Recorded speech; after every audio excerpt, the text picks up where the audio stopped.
Can we start? Can we? Good afternoon, everybody. How are you today? Are you well? I do hope so. Oh my goodness, I am continuing my mega planting day from the last video you saw a couple of days ago of me getting my peppers and my cucumbers in. It always amazes me how long it takes to get all the plants in. You know, I was thinking, oh, half an hour, get all those in. At the end of the previous video I stopped and said I was going to have some lunch, which I have done. And lunch and cuddles. You hear purring. Just looked at my watch. It's 3 o'clock. 3 o'clock in the afternoon. Where has the day gone? In fairness, I didn't start till about 11. I had quite a slow morning. My mornings are very slow these days, slower than normal. Just kind of working through the aches a little bit to get going. But yay! As I was saying in that last video, it's so great to have these beds prepared. The vast majority of the structures are up, just a couple of little bean poles to do. And we're on the way. So I think I'm trying to remember what I didn't say in the last video is that, or maybe I did, I can't remember. I'm going doolally. It's been a long hot 2 weeks. Basically, for the rest of today and probably tomorrow, I'm going to be finishing planting all the seedlings I started at home. So today, in this video, it's going to be the tomatoes. If I get time, I hope I will, it will be the squash as well, both horizontal and vertical. And I'll talk a little bit about the different varieties I'm doing. Possibly the celery. It's still really tiny, but what I found in the past is, celery is such a scary little plant. When you're pricking them out initially, honestly it's like little threads of cotton. You're looking to see what I'm playing with, you cute girl. They're like little threads of cotton when you prick them out, and then they're pricked out, potted on, they're still a little bit teeny tiny. But what I found in the last few years is once I get them in the ground, give them a week or so, and suddenly they burst into action. So they're the things which need planting. After that, I think actually then every bed will either be seeded or planted. So then it's just a matter of, oh, you are so gorgeous, being patient, waiting for seeds to germinate. Oh, I know what else there is to do. The beans, all my climbing beans. So I've sowed my bush beans, brain, engage. I sowed all the bush beans. So with the climbing beans, the majority, well, I've done loads in pots. I've done about 120 in pots. I wouldn't normally do that much. I'd probably do maybe 50 or 60 in pots as backup for my direct sowings, but I hadn't done any direct sowings because I didn't have the beds prepped. But what I think I might do, because I've got plenty of seed, is now that the bean arches are up, once I've planted the tomatoes and the squash and the celery and all the other beds are seeded and planted, that will be it then, is I might do some direct sowing of my climbing beans. If they come up, great. If they don't, well, not to worry, because most of the ones in pots have come up. And then that will be pretty much the last big job this spring, we've just gone into summer, will be all of the beans that I've started in pots to get them transplanted into the garden. That probably won't be for a couple of weeks yet though, because they've all come up great. I think it's pretty much 100% germination across the board. I think it is. At the moment they won't have very good roots, so I might as well leave them in their pots for a little while, get a bit more root established, then pop them out. The great thing about the beans is, of course, it's all my own saved seed, all of it. Actually, in fact, the beans are all my seed, the tomatoes are all my seed, the peppers, the cucumbers, it's all my own saved seed. And what's great with saving your own seed is you can always save more than you need. I do that anyway because I like to give seed away, and people are often asking me for a share of some of my seeds. So it's great to have that kind of excess so that I can be a little bit cavalier about, oh, I'll do some in pots, oh, I'll do some direct, oh, this might work, that might not, you know. I've got plenty of seeds. It is not costing me a penny. The only thing it's costing me is a little bit of time to do it. But it's time in the garden. That doesn't count as time, does it? Because it's just gorgeous and joyous. So, let's get on with the tomatoes. I'm just going to give you a heads up before we go out there for anyone who's not watched my channel before. You may be a bit aghast at the sight of my tomatoes. People are every year. I start them at home. Obviously I've only got that one window I can put them in. It's double glazed, it's got that UV filtering glass in it that all modern builds, not modern builds, but modern windows have. They don't, so even though it's really bright in that window, they don't get the same quality of light, they don't get all those different UV rays as they would outside. So they're always pale, they always look pathetic, they're always really tall and gangly. That was exacerbated this year by not having any compost in order to pot them up much deeper. So yes, they do look a little bit of a sorry state. The Amish paste in particular. In fact, I'm calling them the Amish pasty at the moment because they look so sickly. However, if this was my first year, that would worry me. But it's not. My tomatoes have looked like this every year for as long as I can remember, and every year they come good and they give me a fantastic harvest. Touch wood again.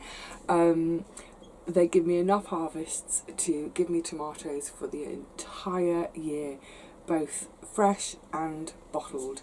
So please don't worry about the state of them. I will do something to help with the legginess once we're out there. So chop, chop, let's get our, get your sunscreen on, get your hats on, get your sunglasses on, get your trowel, get your sticks, get your Epsom salts. We're ready.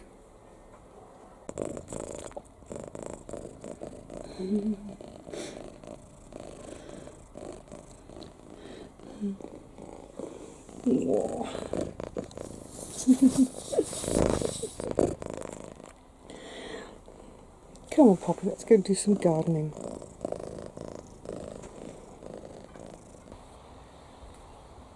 We've suddenly gone really breezy, so, well, let's plough on, see how far we can get. Tomatoes, one of my absolute favourite things to grow. So much, well, I love to eat them, but so much of it is, it's tied up with my granddad. The smell, as soon as I smell, oh, it just takes me back and reminds me of him. And I love the fact that they do take a bit of care in terms of nipping out side shoots, tying in, etc, etc. But I love that. I absolutely love spending time with my tomatoes. So let's get cracking. Now, undoubtedly, most of what I'm about to say now is, you know, it's known to the vast majority of you who've been growing for ages and ages. This is ostensibly aimed at all our newbie friends. Hello newbie friends, trying your gardens for the first time this year. Yay! So yes, let us, or you more knowledgeable, experienced people, let's be patient and share what we've learned over the years with folk who are just having a go this year. Right, so I'm going to do 4 rows, 1, 2, 3, 4. In each row I'm going to have 8. I plant them quite close together. These aren't their permanent sticks. They'll A, do for now, and B, they're helping me just visualise the spacing. Eventually, all the varieties I'm growing, they could end up at sort of 5-6 feet tall, so they will need bigger sticks. In terms of spacing, it's about 40 to 50 centimetres between each plant, which isn't much, but these are all cordon varieties. Put simply, they're all climbers. They're all going to go that way as opposed to bush varieties which go that way. Growing climbers rather than bushes means I can get more into my garden, and that's my reason for choosing them. And my absolute bog standard, a stalwart every year, if I can untangle them. Do I want to plant that one? I'm going to just have a look. I've got more than I need, obviously. Yes, here's a good example. Good old gardener's delight. Oh, let's bring this leg around. It's supposed to be a cherry, although the tomatoes come up quite big. They're beautiful raw in salads, raw in anything. They're beautiful cooked. They make a great bottling tomato because they're slightly higher in acid. And, well, they just come really well for me each year.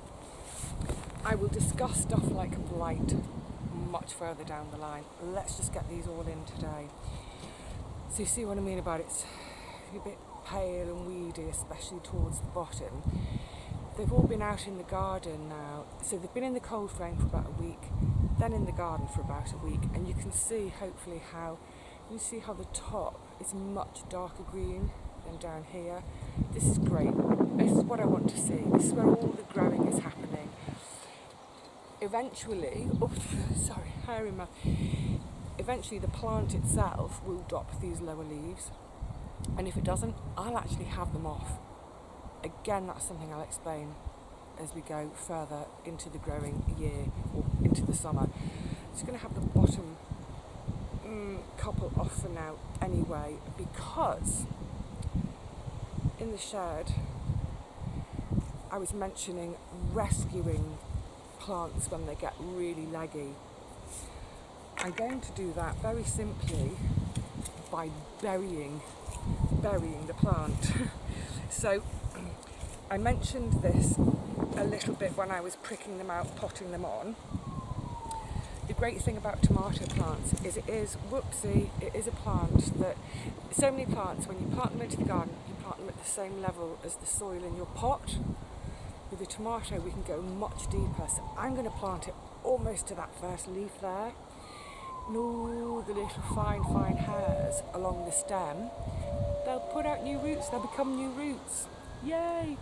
So more roots equals a better anchor in the soil, because I'm on a windy site, but also, what are you bindweed? Not chancing it. The plants become incredibly top heavy as the season progresses. You know, you think about it, all that fruit in the top.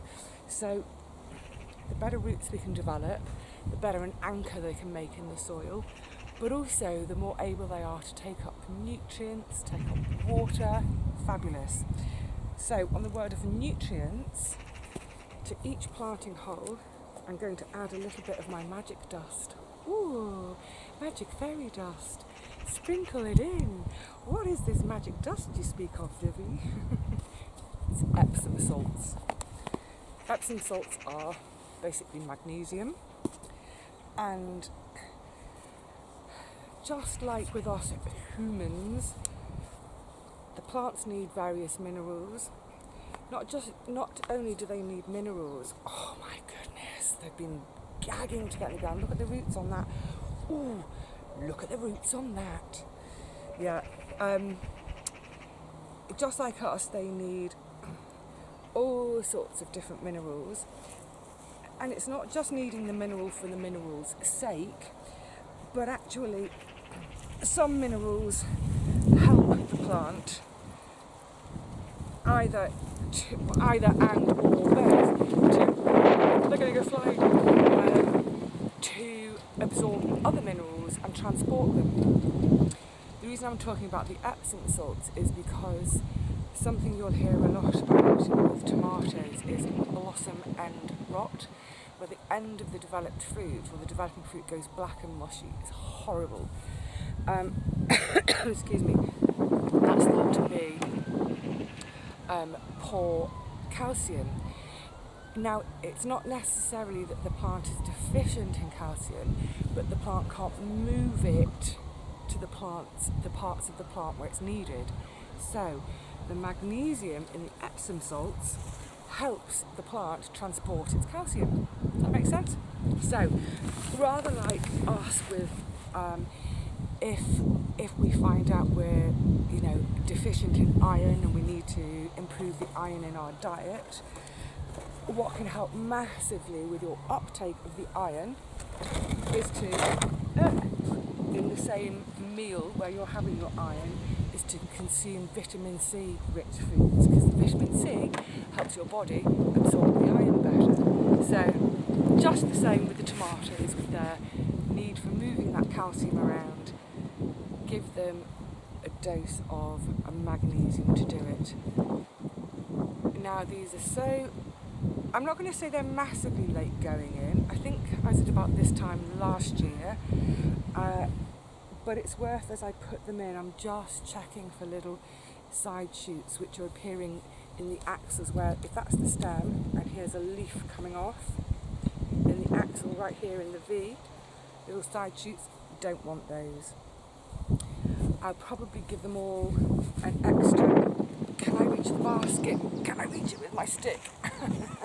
Going fishing. Yay, don't need to move. I give them all a little extra tie because they've grown since I last tied them, because A, we're a windy site, and B, it seems particularly windy this spring. So exactly like I did with the cukes, I'm tying the string to the stick so I can be really firm with that knot, and then just much more loosely, gently around the plant. I don't mind if it moves a little bit, because actually a little bit of movement is going to encourage it to get really sturdy roots. What I don't want it blowing right over and getting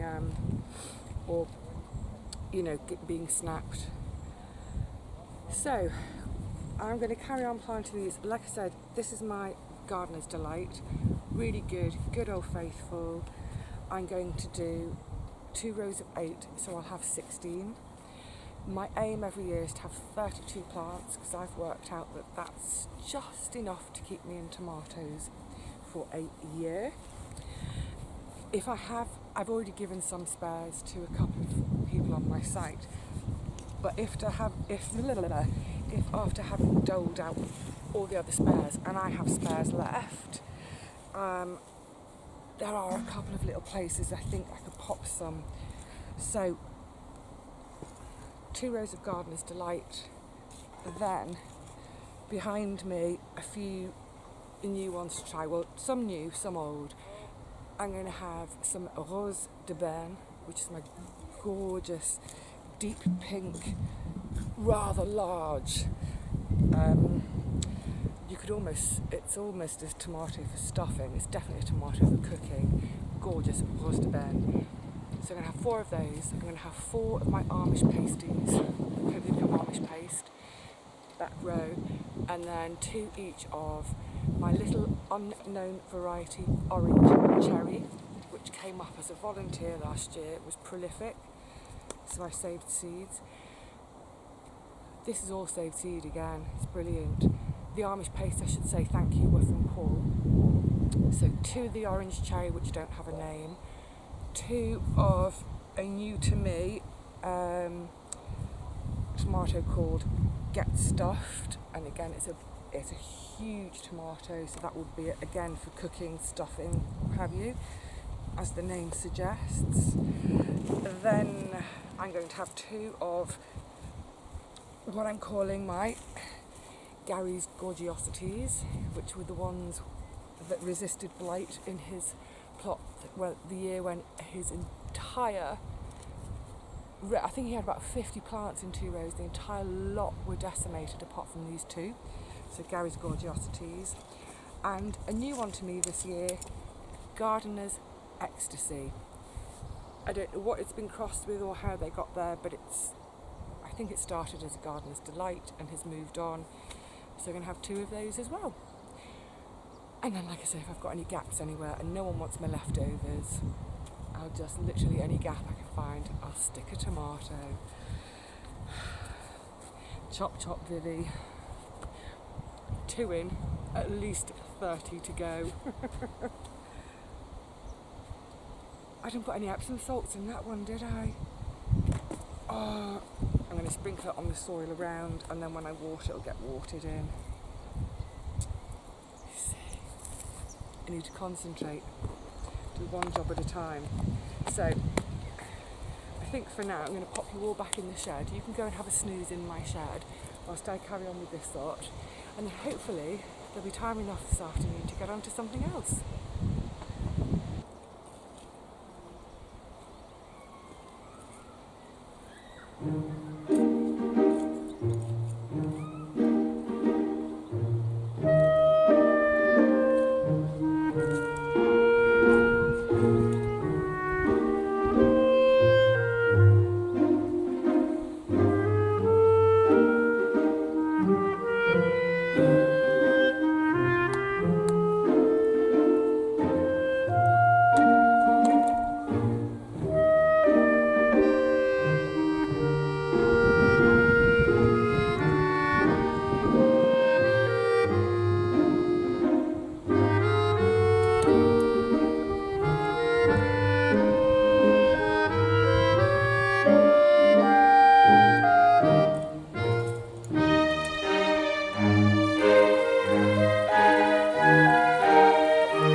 Oh my goodness, I'm just finishing my session with, I'm going to plant up my planter.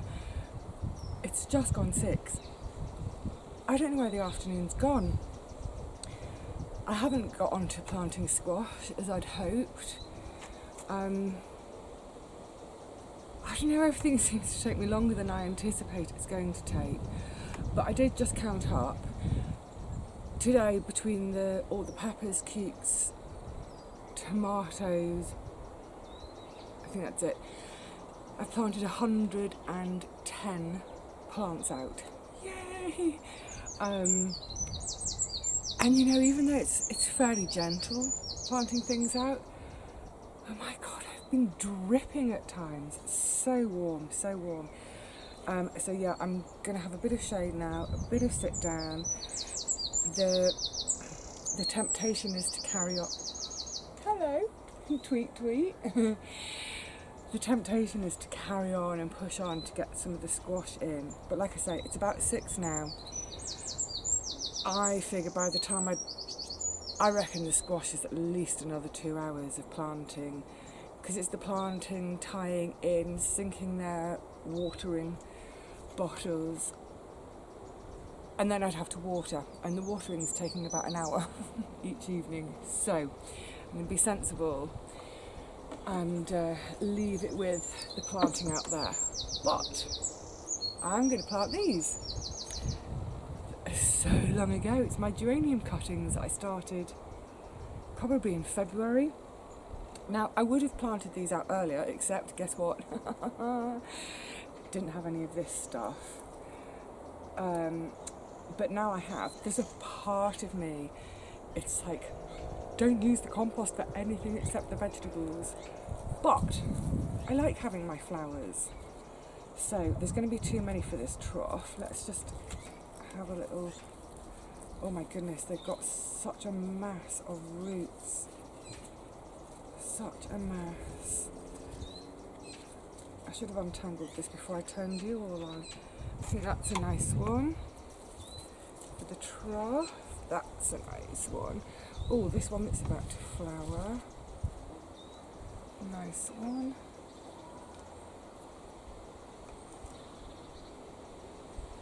Yeah, I'll wait with these three. They can go somewhere else. Maybe in an individual pot. I'm not surprised I've gone a little bit more slowly today because, well, the last 2 weeks have been a pretty punishing schedule, if I'm honest. But it's done. Done, done, done. This is nice to do a... Oh, is this going to be a white one? Maybe pale pink? Yeah, it's definitely nice to do a sit down slow job like this. Oh, creaky bones.